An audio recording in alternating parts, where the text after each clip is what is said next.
हमारा देश भारत हमारा देश काफी हद तक आज प्रगति कर चुका है।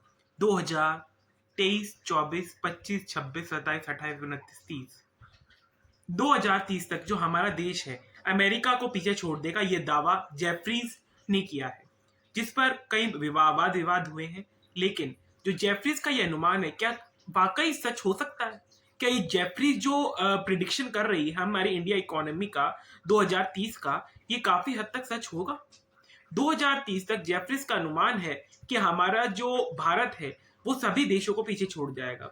अमेरिका, चाइना, इन सबको पीछे छोड़कर यूरोपियन कंटिनेंट में हमारा भारत नंबर 1 देश बनाने की होड़ में आगे बढ़ रहा है।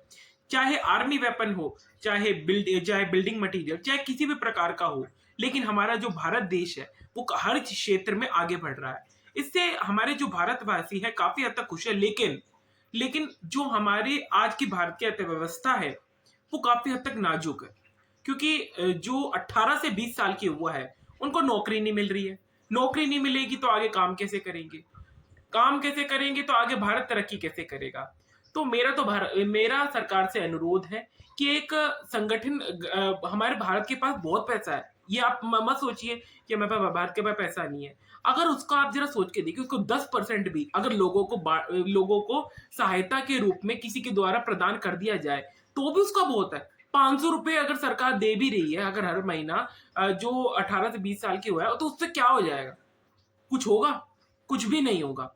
इससे बढ़िया है सरकार को एक स्कीम लानी चाहिए, उसके द्वारा जो भी आपका जो जैसे म्यूचुअल फंड एजेंसीज है, इन सब के कॉन्टेक्ट करके उस पे अगर 10-15% भी अगर हर जनता और आम नागरिक जो गरीब मध्य वर्ग के लोग हैं उनको बांट दिया जाए तो उनका परिवार का भरण पोषण हो सकेगा।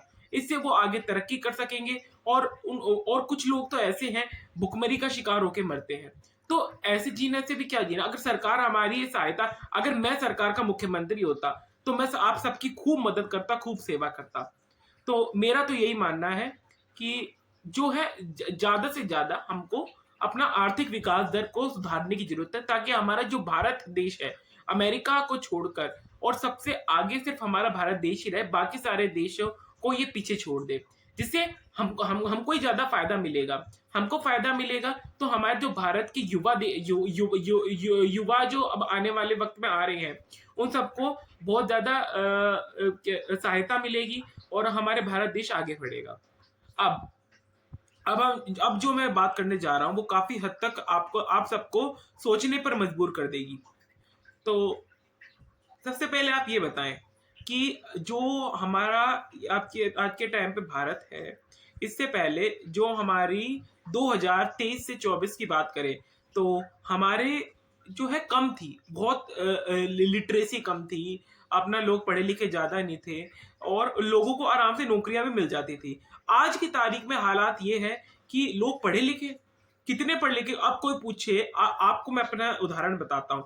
मैं इंटरव्यू देने गया था एजेंसी, किसी एजेंसी का नाम था, मेरे को याद तो नहीं है, लेकिन एजेंसी में गया था मैं इंटरव्यू देने। और उन्होंने मुझसे कहा कि आप कितने पढ़े लिखे हैं? मैंने उनसे कहा मैं बीए पढ़ा लिखा हूँ बस। बोले नौकरी के लिए एक्सपीरियंस चाहिए? मैंने एक्सपीरियंस होल्डर बता दिया कि मैं रिसेप्शनिस्ट की जॉब कर रखी है मैंने। उन्होंने कहा नौकरी लग जाएगी।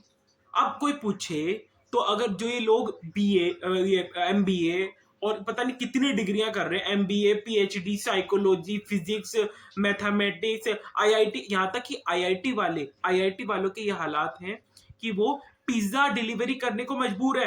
भाई क्या करें, इंसान जिएगा तो सही। ये काफी हद तक मतलब दर्दनाक पूर्ण स्थिति है। इस स्थिति को निभाने के लिए हमको ज्यादा से ज्यादा प्रयत्न करने चाहिए, कोशिश करनी चाहिए, ताकि हमारी जो भारत की अर्थव्यवस्था है काफी हद तक सुदृढ़ हो। और इसमें कोई ना कोई जो हम सबकी भी गलती है।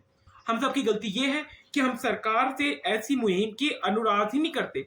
आप जरा सोच के देखिए, हर महीना जीएसटी कलेक्शन डबल होता जा रहा है और ये सारे पैसे जा कहाँ रहा है? सरकार कहती है इंफ्रास्ट्रक्चर में खर्च कर रहे हैं, इंफ्रास्ट्रक्चर में।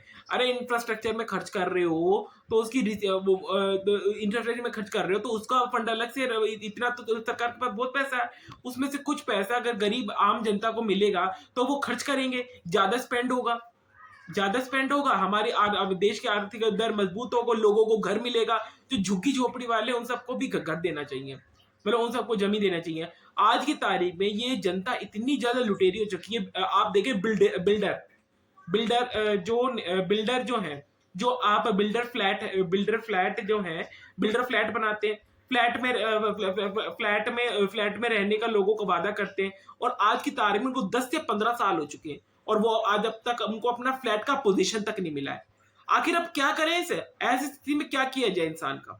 आप खुद बताएं आप, ऐसी स्थिति में क्या किया जाए जब फ्लैट और जब जब एक पूरा मतलब एक व्यक्ति और एक दंपत्ति अपना पूरी जीवन भर की राशि अपना ये फ्लैट में लगा देता है, मतलब उस फ्लैट को हासिल करने में लगा देता है, और फिर कहें कि भैया बिल्डर का वाद विवाद हो गया, हम तो भैया वो डिसरप्ट हो गए, अब हम क्या कर सकते हैं?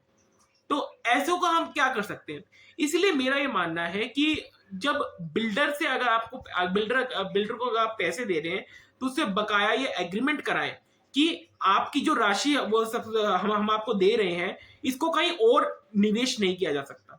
अगर इसको कहीं और निवेश किया जाएगा तो हम हमारी राशि पूरी वापस की जाए और सरकार के द्वारा हमें वापस राशि दिलवाई जाए।